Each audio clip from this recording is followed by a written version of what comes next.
ورنہ تو ہر وقت مایوس ہی رہتا۔ وہ مسکرا کر کسی کو اشارے کر رہا تھا جیسے کوئی درخت کے پیچھے کھڑا ہو۔ میں اسے دیکھ کر اترنے پر مجبور ہو گیا تھا کہ وہ آدھی رات کو یہاں کیوں کھڑا ہے، کیونکہ آج تو مجھے آفس سے آتے ہوئے دیر ہو گئی تھی۔ جیسے ہی میں اس کے پاس آیا تو حیران رہ گیا، اس کے پاس کوئی بھی نہیں تھا۔ جیسے ہی میں نے اس کے کندھے پر ہاتھ رکھا تو ایک دم سے حیرت سے اچھل پڑا۔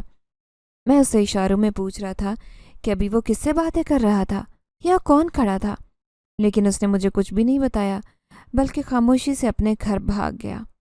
اب میں اس گونگے بچے کا پہلے سے بھی زیادہ خیال رکھنے لگا۔ پہلے تو میں اس سے صرف معاوضہ لیا کرتا تھا، لیکن اب اس کی چھوٹی موٹی ضرورتیں بھی پوری کر دیتا اور اس کے گھر بھی ایک چکر لگا کے جاتا۔ مہینے میں ایک دفعہ راشن بھی ڈلوا دیتا۔ مجھے اس بات کی بھی خوشی ہوتی کہ اس کے گھر کے حالات بھی ٹھیک ہوتے جا رہے ہیں۔ بھلے ہی وہ ایک گونگا بچہ ہے لیکن بہت محنتی تھا۔ پھولوں کے ڈھیر جمع کر کے ان کے گجرے اور ہار وغیرہ بناتا، ساتھ ہی اس کے چھوٹے بہن بھائی بھی اس کے ساتھ کام کرواتے۔ لیکن میں اب دیکھتا کہ یہ پھول کہاں سے لاتا ہے۔ میں اس سے اشاروں میں پوچھ بھی چکا تھا لیکن اس نے کبھی بھی مجھے نہیں بتایا۔ پھر ایک دن میں اس کا پیچھا کرنے کا فیصلہ کر چکا تھا۔ وہ پھول لینے کے لیے گھر سے نکلا تھا، جا کر باغ کی طرف جا رہا تھا، لیکن ایک دم دوسری طرف کو مڑ گیا۔ دور اندھیرے میں جا کر نہ جانے کہاں غائب ہو گیا۔ میں پاگلوں کی طرح ادھر ادھر دیکھنے لگا لیکن وہ کہیں نظر نہیں آیا۔ مجھے اس جگہ سے خوف محسوس ہوا، لیکن میں حیران تھا کہ اتنا چھوٹا بچہ یہاں اکیلا کیسے آ گیا۔ صبح جب میں آفس جانے کو نکلا تو اپنی مخصوص جگہ پر کھڑا نظر آیا۔ اس کے ہاتھ میں وہی پھولوں کے گجرے تھے۔ اب میں اسے پھول نہیں خریدتا تھا، لیکن پہلے دن کی طرح اس کی مدد ضرور کر رہا تھا۔ پھر وہ دن بھی آیا جب ایک دن اچانک ہی نازیہ کی طبیعت خراب ہو گئی۔ اسے لے کر میں بھاگم بھاگ ہسپتال پہنچا۔ تھوڑی دیر بعد اس کا آپریشن شروع ہو گیا۔ ڈاکٹرز نے خوشخبری سنائی تھی کہ میں ایک بیٹے کا باپ بن گیا تھا، لیکن نازیہ کی حالت ابھی ٹھیک نہیں تھی۔ تھوڑی دیر بعد ڈاکٹر نے آ کر یہ بری خبر سنائی کہ آپ کی بیوی کو ICU میں شفٹ کر رہے ہیں۔ 2 دن پریشانی میں گزرے، لیکن تیسرا دن اور زیادہ منحوس ثابت ہوا جب ڈاکٹر نے بتایا کہ آپ کی بیوی پیرالائز ہو گئی ہے۔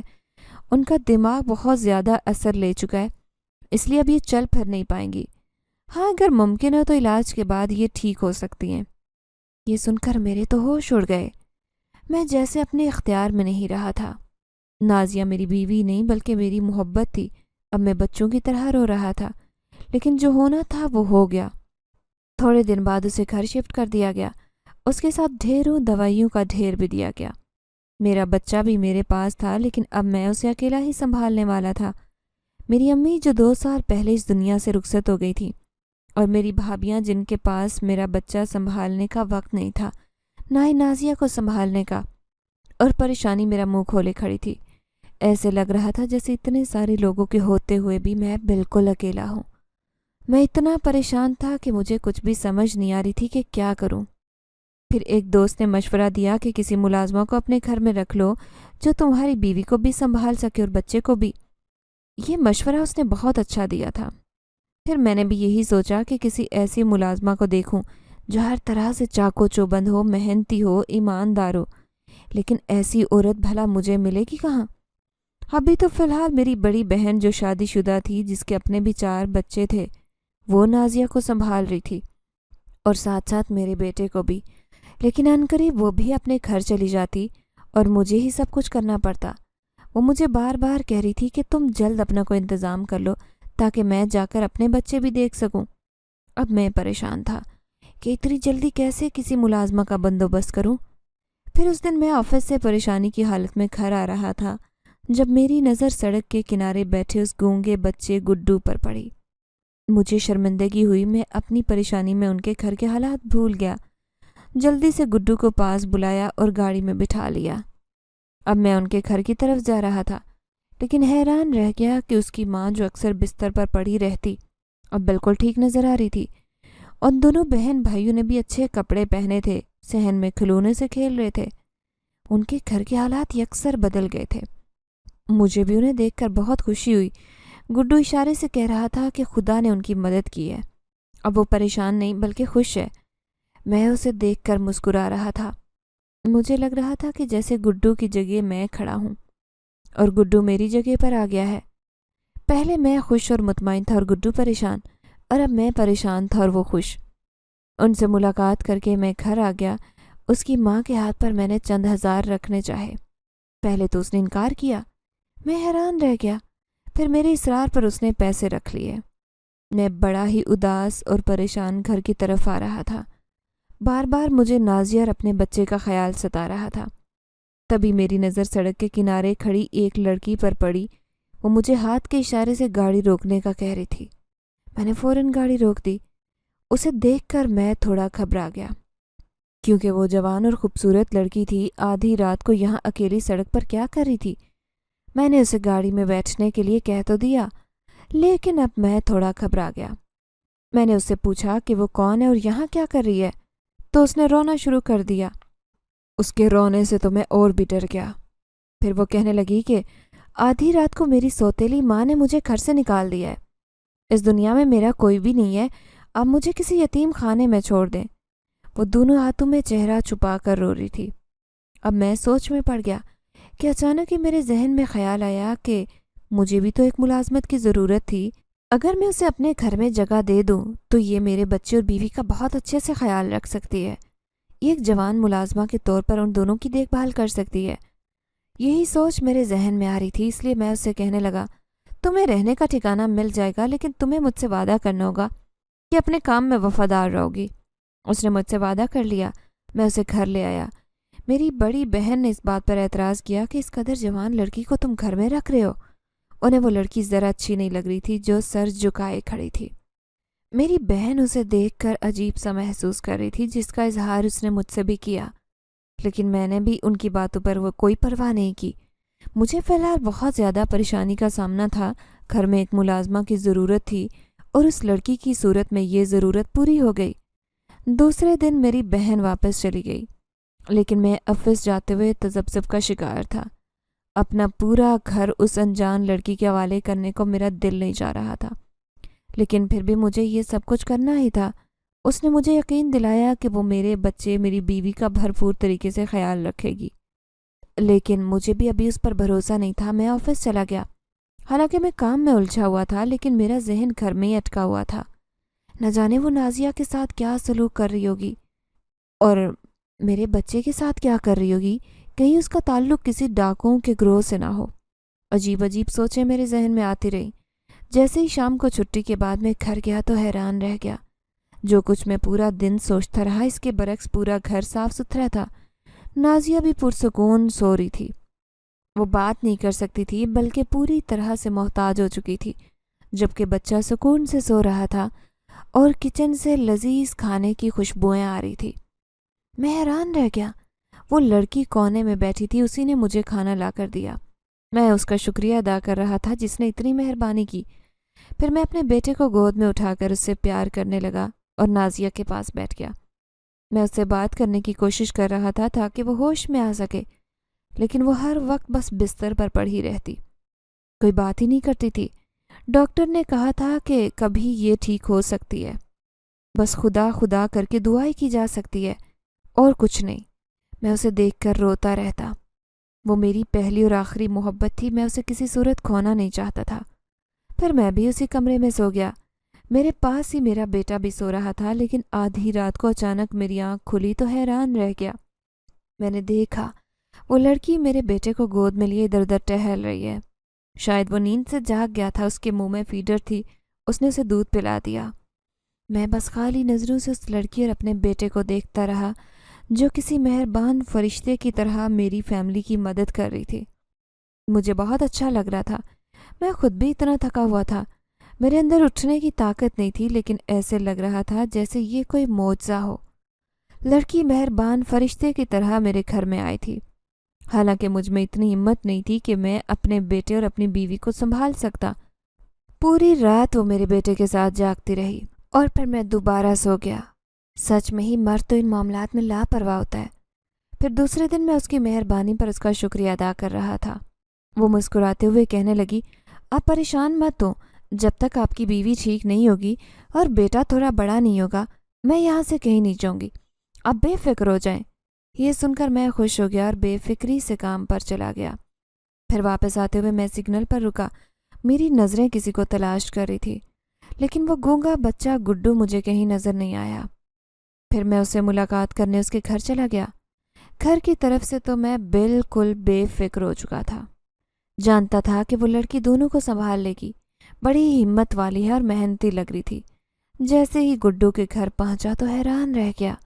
گڈو کے گھر کے حالات تو بالکل بدل گئے تھے، اور وہ گھر کے سامنے اپنی دکان کھول کر بیٹھتا تھا، اور اس کے گھر کے حالات کافی حد تک سدھر گئے۔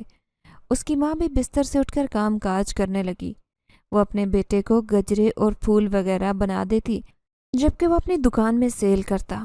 دونوں چھوٹے بہن بھائیوں کے بارے میں جب میں نے پوچھا، اس کی ماں کہنے لگی، وہ تو اسکول جانے لگے، میرے بیٹے کا تم نے ساتھ تو دیا، خدا کو اتنا پسند آیا کہ ہمارے تو حالات ہی بدل گئے۔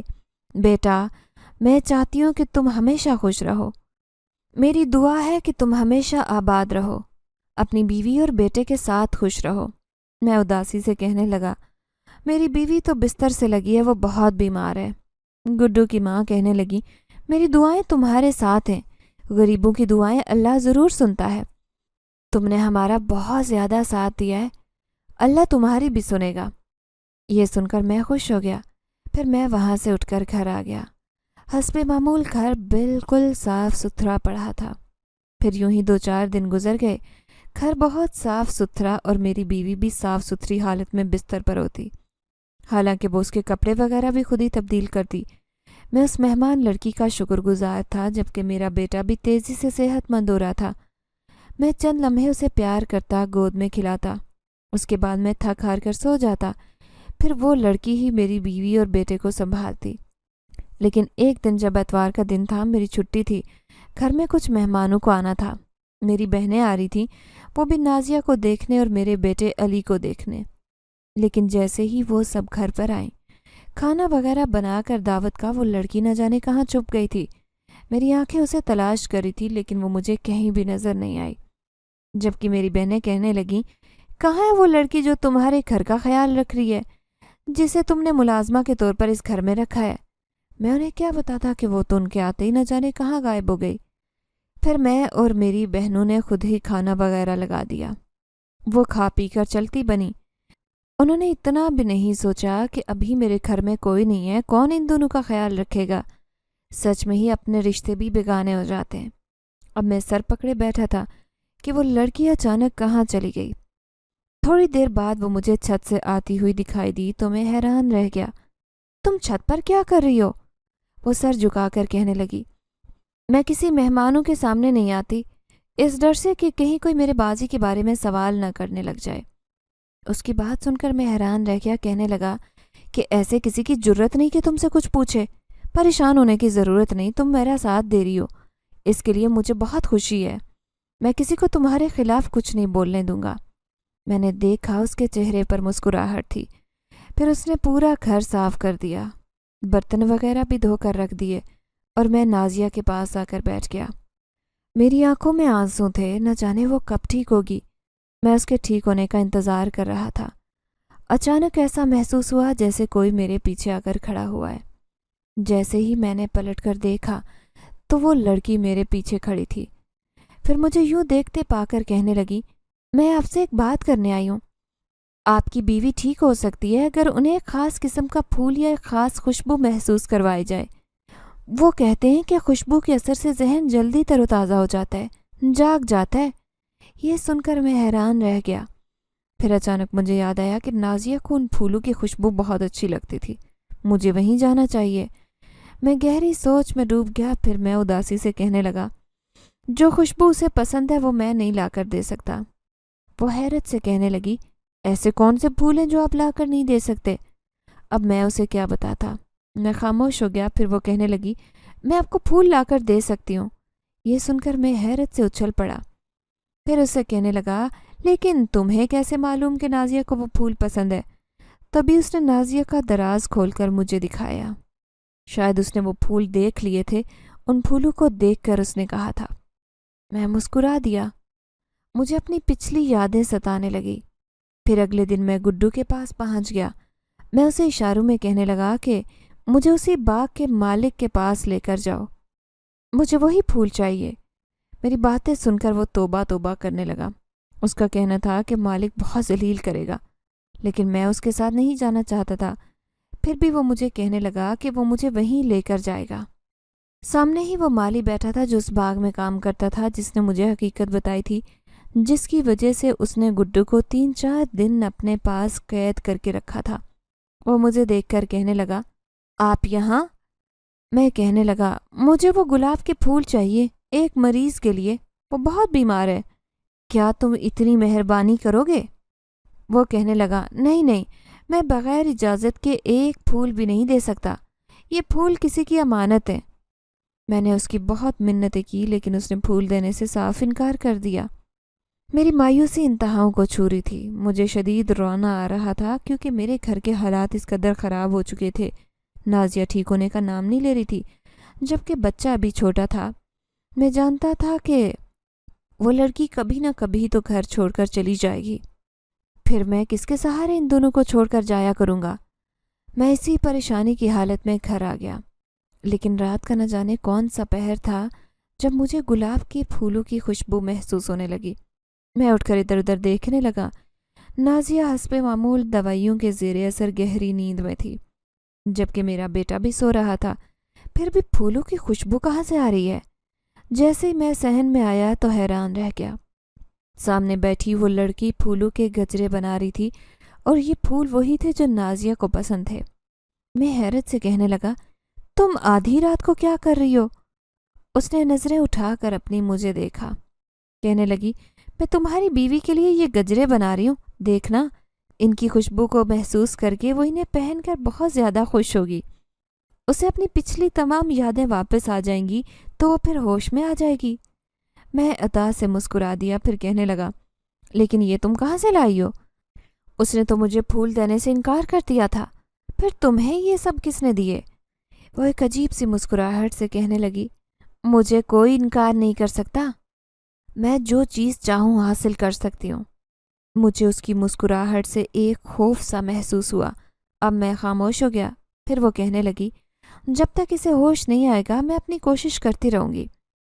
میں بھی خوش تھا کہ وہ کس قدر نیک نیت اور مخلص لڑکی ہے، شاید ایسے لوگ بہت کم ہوتے ہیں۔ پھر وہ مسلسل کوشش کرتی رہی، لیکن جیسے ہی 7 دن گزرے، اچانک ہی نازیہ کے وجود نے تھوڑی سی حرکت کی۔ اب تو میں بہت زیادہ خوش ہو گیا۔ وہ بھی بہت خوش ہو کر کہنے لگی، آپ کی بیوی ٹھیک ہو رہی ہے، جیسے ہی یہ ٹھیک ہو جائے گی میں یہاں سے چلی جاؤں گی۔ یہ سن کر میں حیران رہ گیا۔ میں حیرت سے کہنے لگا، تم کہاں جاؤ گی؟ تمہارا تو کوئی ٹھکانہ بھی نہیں ہے اپنا۔ میں نہیں چاہتا کہ اب تم یہاں سے جاؤ۔ وہ ایک ناز سے مسکرا کر کہنے لگی، لیکن مجھے تو جانا ہی ہوگا، میں تو ایک خاص کام سے یہاں پر آئی تھی، جیسے ہی میرا وہ کام ختم ہوا میں یہاں سے واپس چلی جاؤں گی فوراً ہی۔ کیسا کام؟ اب میں حیرت سے اس سے پوچھ رہا تھا۔ پھر وہ کہنے لگی، میں تمہاری بیوی کو ہی ٹھیک کرنے آئی تھی، وہ تمہارا احسان جو تم نے اس گونگے معصوم بچے پر کیا اس کا بدلہ چکانے کے لیے۔ یہ سن کر میں اچھل پڑا۔ میں سوچ رہا تھا کہ اسے تو سب کچھ معلوم ہے، اسے کیسے پتا کہ میں اس گونگے بچے پر اتنے احسان کر چکا ہوں؟ یا پھر میں اس سے ہی یہ پھول خرید کر نازیہ کے لیے لے کر آتا تھا؟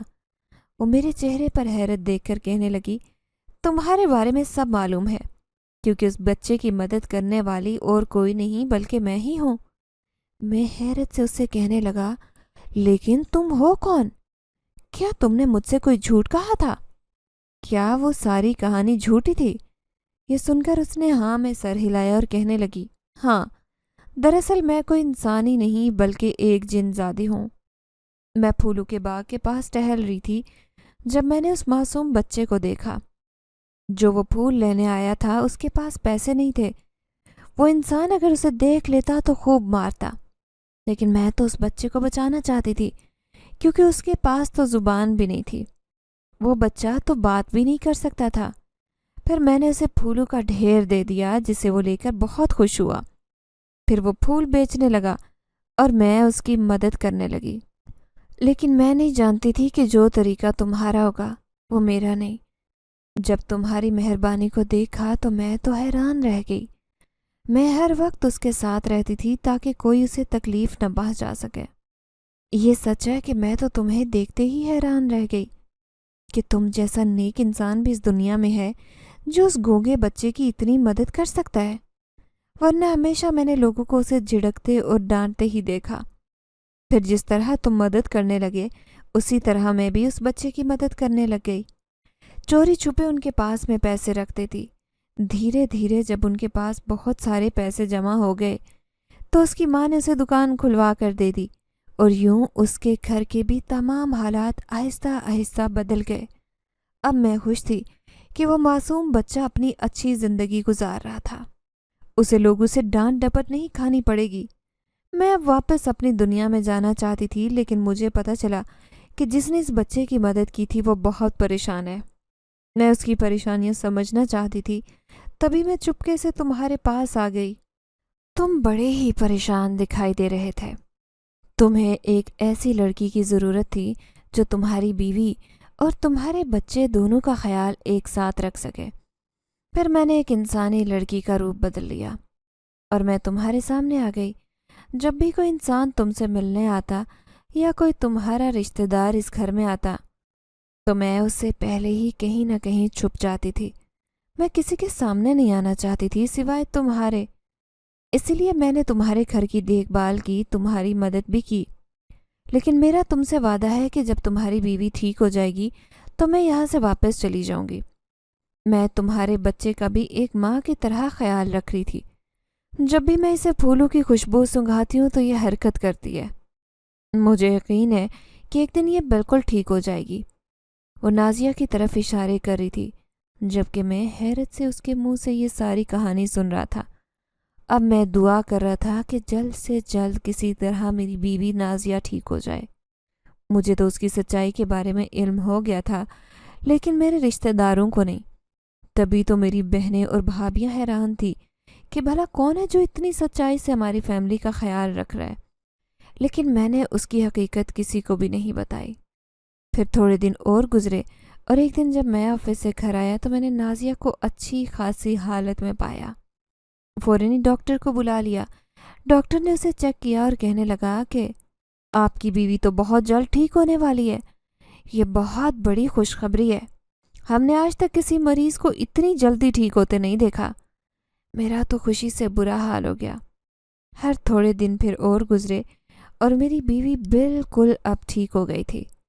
نازیہ کو کچھ بھی یاد نہیں تھا، لیکن میں نے اسے بتایا کہ وہ کتنی بیمار ہو گئی تھی۔ پھر وہ بار بار پوچھتی کہ مجھے سنبھالنے والی وہ لڑکی کون تھی۔ میں اس کا شکریہ ادا کرنا چاہتی ہوں جس نے میرے بچے کا اتنا خیال رکھا اور تمہارا بھی، ہمارے پورے گھر کو جوڑ کر رکھا۔ لیکن میں نے اسے اس کے بارے میں نہیں بتایا کیونکہ وہ تو یہاں سے جا چکی تھی۔ پھر دھیرے دھیرے میرے سارے گھر کے حالات ٹھیک ہو گئے۔